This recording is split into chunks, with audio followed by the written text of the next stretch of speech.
All right, I have had a lot of people ask me about grapevines, and how to prune grapevines.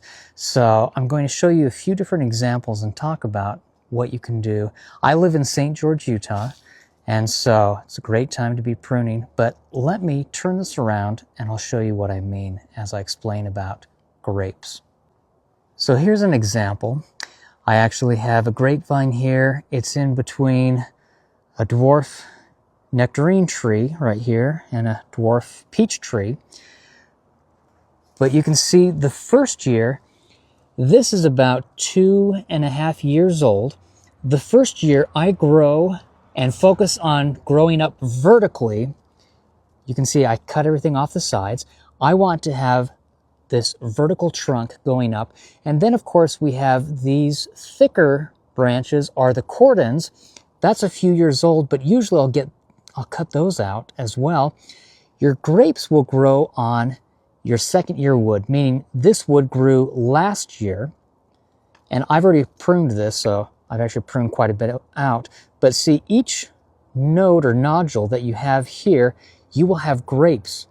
Well, the ideal way to prune this, and we had a lot more, I pruned and hacked away so much from this particular grapevine, but you can see I've left several new growth. Down here I have several that I cut back because I want these to start sending out new growth for next year. But if you look at this, this was last year's growth. I cut it back, but here, everywhere you see one of these nodes or nodules, we have 1, 2, 3, 4, 5, 6, 7 on this. I'll probably have 2 grape bunches maybe that I'll keep.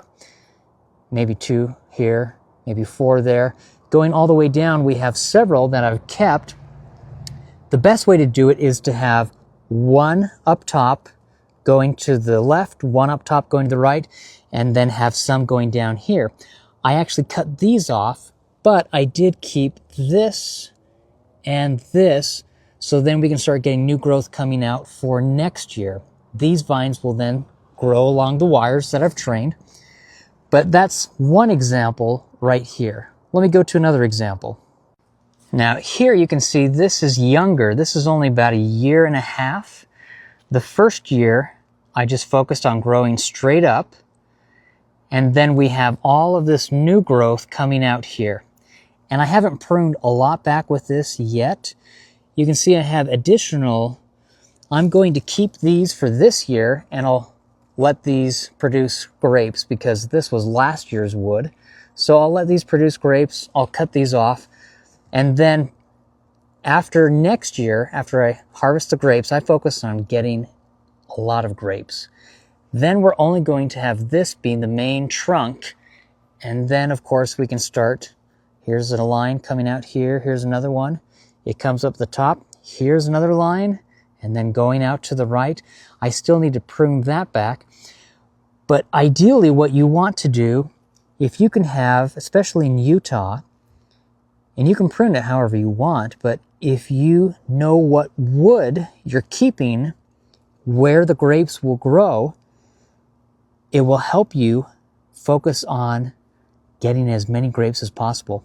If you had the trunk growing straight up, vertically, and it'll get thicker, and it'll be pretty thick like a tree trunk, but if you did that, and then you had 2 cordons going out on the top, and then 2 down below, each one you could have 8 grape bunches on the top and the left, and then down below, that's 8 times 4 on one plant. You could do more, but this would be full grape bunches. You could get anywhere from 40 plus huge grapevines. Now, we're focusing on grapes. Again, you know where the grapes are going to grow. That's just an example of something you can do. Let me show you one more.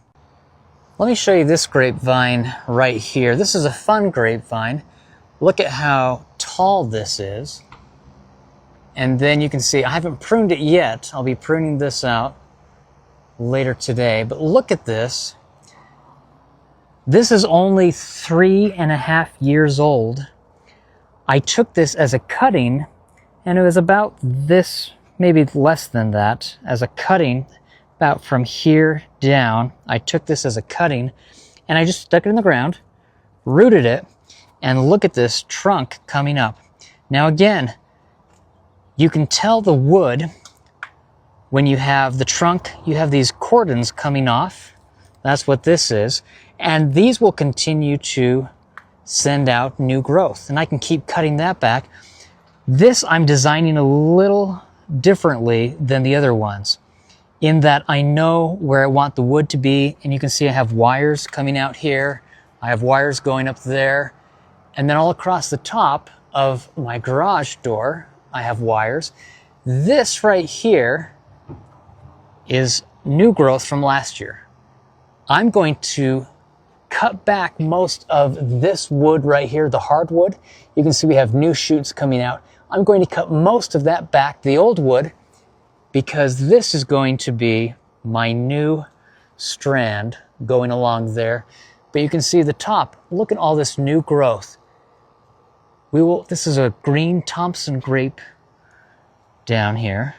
But you can see, as you look, I have it trained where it wraps around. This is a nectarine tree that I grew from seed. My son actually planted this. But look at this. I have the grapevines wrapping around. So you can be as creative as you want with grapes. Over here, you can see we have climbing jasmine. Again, I put in all of these rivets. Right here we have wires that I just attached.